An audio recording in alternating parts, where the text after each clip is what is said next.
walang pinoprotektahan, walang kasinungalingan, serbisyong totoo lang.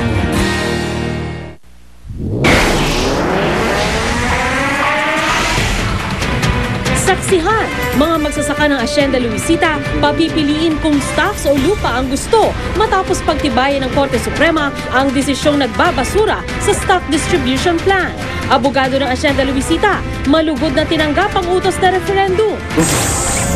Hindi po, gusto niya? Anak na barangay captain ni Vice Mayor Rodrigo Duterte, dirty finger din ang sinagot sa media nang hinga ng pahayag ukol sa posibleng pagpataw ng parusa sa kanyang ama na nagmura kahapon. Vice Mayor Duterte, may mensahe sa Commission on Human Rights. Do what you have to do, as I do mine. How I express myself, whether by mouth or my fingers, is nobody's business. Umano'y miyembro ng sindikatong nanloob ng ilang dental clinic at nanghahalay ng mga dentista na aresto na ng mga pulis. Pangulong Noynoy Aquino, bakit kaya ibinenta na ang kabibili lang niyang Porsche? Nakaparadang van sa China, bigla na lang daw nagliyab? At sa showbiz saksi, Daniel Radcliffe, naging alcoholic nga ba habang sinushoot ang mga huling installment ng Harry Potter?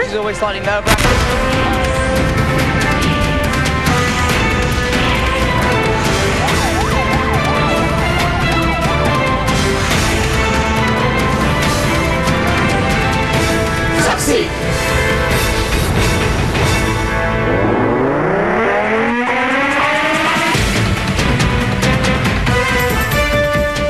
Shares of stock o lupa. Papipiliin na mga magsaka ng Hacienda Luisita kung ano ang kanilang gusto matapos mag-utos ng referendum ang Korte Suprema. Kasabay nito ang pagpapatibay ng kataas-taasang hukuman sa desisyong nagpapawalang bisa sa stock distribution plan ng Hacienda Luisita. Saksi si Jam Sisante. Matapos ang mahigit 5 taon, nagdesisyon na ang Korte Suprema kaugnay sa petisyon ng Hacienda Luisita Incorporated na harangin ang naunang desisyon ng Presidential Agrarian Reform Council o PARC na nagbabasura sa stock distribution plan. Kanina, 10 mahistrado ang bumotong pagtibayin ang naging desisyon ng PARC. Ibig sabihin, ipinapawalang bisa ang stock distribution plan kung saan sa halip na lupa ay shares of stock ang pinamahagi sa mga farmer beneficiaries. A number of reasons why the SDP was revoked, and that mainly for failure to comply with the obligations to the farmers. Pero hati ang mga mahistrado sa issue kung dapat bang ipamahagi lang ang lupa.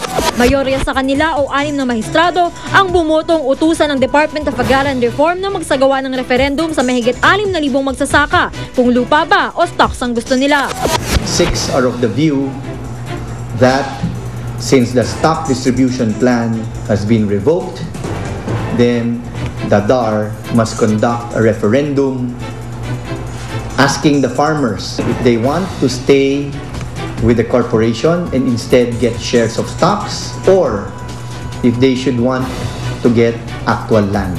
4 na maestrado naman ang may pananaw na dapat lupa ang ipamahagi sa mga magsasaka. Nag-inhibit sa botohan si Associate Justice Antonio Carpio, habang on leave si Associate Justice Diosdado Peralta. May hiwalay namang opinyon si Chief Justice Renato Corona. The remaining magistrate, who happens to be the Chief Justice, is of the view that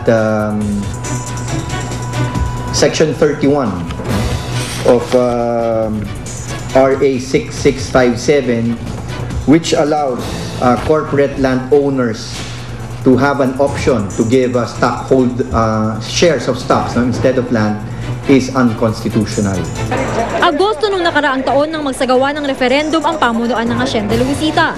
Lumabas dito na karamihan sa mga magbubukid doon, mas gusto ang stock option kaysa sa lupa. Ako si Jam Sisante, ang inyong saksi. Hati naman ang reaksyon ng mga magsasaka kaugnay sa pinatawag na referendum ng Korte Suprema kung shares of stocks o lupa ang kanilang pipiliin. Pero ang abogado ng Hacienda malugod na tinanggap ang utos na referendum. Saksi si P.R. Canghel. Takang-taka nagtakas si Eduardo Aguas sa desisyon ng Korte Suprema.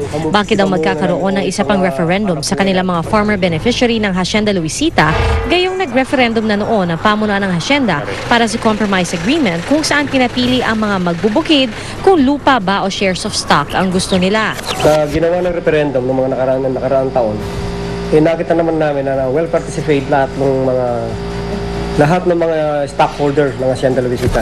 Wala raw siyang pagsisisi sa pagpili niya noon sa stock option at ito raw muli ang kanyang gagawin. Kung kami mamamahala sa maliit na porsyento lang ng lupa na ibibigay sa amin, hindi sapat para ipamuno namin o ipanghanap buhay namin pansarili. Pero ang tagapamuno ng United Luisita Workers Union o ULWU tutol sa referendum. Parang isang panloloko para sa akin, isang panlilin lang, na naririyan pa rin yung impluwensya ng mga pamilya. Bakit idadaan pa sa referendum? Dahil hati ang mismo mga magsasaka, hindi maiwasan ng kanilang mga abogado na mangamba. Malaking kaguluhan ang mangyayari. Pakiramdam namin. Kinoconsider namin itong isang setback sapagkat ang kahilingan ng aming ating magsasaka ay kagiyatang pamamahagi ng lupa sa kanila. Malugod namang tinanggap na abogado ng Hacienda Luisita ang iniutos na referendum kahit pa hindi sila kinatigan ng Korte Suprema. Nariyan pa rin naman daw kasi ang pagkakataon ng mga magsasaka na makapamili kung stock ba o lupa ang gusto nila. That referendum is very crucial. In other words, if these qualified beneficiaries would opt for their stocks to remain as shareholders, so be it. Or if they opt for land, that's entirely different. There are decisions or rather rulings there of the Supreme Court which favor the farmers also. Ang Office of the Solicitor General at Department of Agrarian Reform naman, wala pang opisyal na pahayag sa ngayon dahil hindi pa raw nila natatanggap ang kopya ng desisyon ng Korte Suprema. Ako si PR Arcangel, ang inyong saksi. Sa iba pang balita, bigo pa rin ang mga rescuer na mahanap ang iba pang napaulat na nawawala sa landslide sa isang highway sa Valencia, Bukidnon. Sa ngayon, 5 ang kumpirmadong patay. Mula sa Bukidnon, saksi si Cara David. Pansamantala munang itinigil ang search and rescue operation sa landslide dito sa Lumbayao Highway sa Valencia, Bukidnon. Delikado na raw kasi lalo pat madilim at paambon-ambon sa bundok. At kahit pinayagan na ang pagdaan ng mga sasakyan sa nagruang highway alas 5 ng hapon kanina, hindi pa rin daw stable ang lupa dito kaya delikado pa rin. Kaninang umaga, ibinaba na ang 2 natagpuang biktima, ang mag-inang Marites Serenio at Segundina Lagunay. Ayon kay Mang Antero, galing daw ng Misamis Oriental ang kanyang mag-ina at ngayon lang daw nagtungo ng Valencia para maningil daw ng utang. Siyempre, tabo naman kit.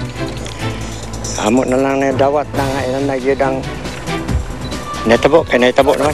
Ang pangatlong biktima naman na kinilalang si Cheryl Sadsad, inuwi na sa San Fernando, Bukidnon. Ayon sa NDRRMC, umabot na sa 5 ang kumpirmadong patay sa mga pagguho.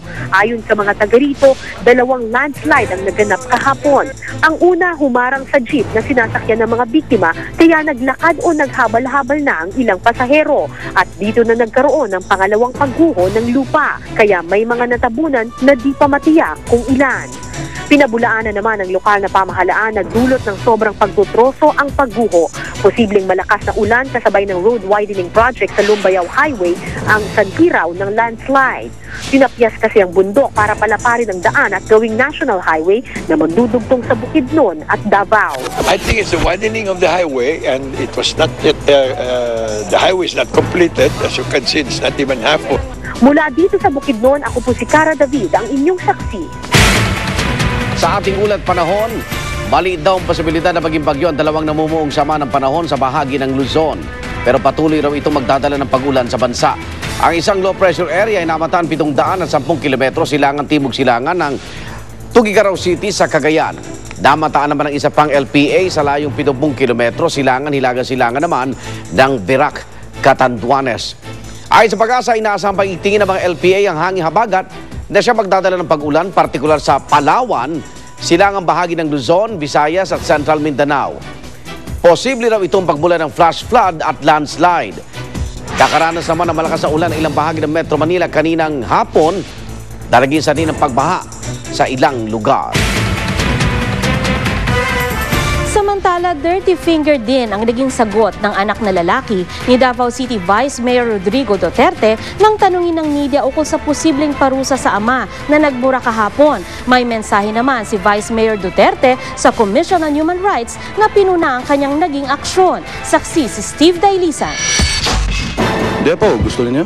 Isa ring dirty finger ang sagot ni Paulo Duterte, Pangulo ng mga barangay captain sa Davao City, nang hingan siya ng pahayag tungkol sa posibleng pagpataw ng parusa sa kanyang amang si Vice Mayor Rodrigo Duterte na nagmura at nag-dirty finger kahapon nang ipagtanggol sa mga batikos ang anak na si Mayor Sara Duterte sa pananapak niya sa isang sheriff nitong Biyernes. Paalala ng Commission on Human Rights o CHR sa Vice Mayor, isa siyang halal na opisyal na may responsibilidad na magpakita ng kagandahang asal. Nagalit siya dahil siguro yung anak niya pinupuna. So, yung pagiging emotional niya, yung pagmumura niya, tsaka pagpupoint ng dirty finger. Verbal abuse yun. Ayon sa CHR, di raw nalalayo ang pagdo-dirty finger at pagmumura ng Vice Mayor sa ginawang pananakit ng kanyang anak sa isang opisyal. Kaya para turuan ng leksyon ng mag-ama, magsusumiti raw ng rekomendasyon ng CHR sa DILG kaugnay sa kanilang inasal. Ang mga namumuno sa gobyerno, katulad nung nabanggito, ay hindi mga Diyos, kung hindi mga public servants. DILG can investigate him. DILG can reprimand him. Sagot naman dyan ng Vice Mayor. My message to the Human Rights Commission, do what you have to do as I do mine.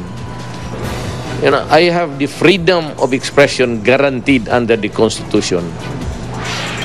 How I express myself, whether by mouth or my fingers, is nobody's business. Bagamat walang kapangyarihang magparusa, may paalala rin sa nakatatandang Duterte ang mga kasama niya sa Vice Mayor's League of the Philippines. That we have to be very careful with our words. We have to be very careful with our actions because people are watching. And it's either we inspire our people or makapagpalala pa sa sitwasyon. Wala pang pahayag sa panibagong inasal ng magamang Duterte ang DILG, pero patuloy ang investigasyon nito sa pananapak ni Mayor Sara. Samantala, maayos naman daw sa ngayon ang lagay ni Sheriff Abby Andres ayon sa tagapagsalita ng Korte Suprema. Pero tumanggi silang magkomento kung maaari bang ikadisbar ng alkalde ang ginawang pananakit sa sheriff. Ako si Steve Dailisan, ang inyong saksi.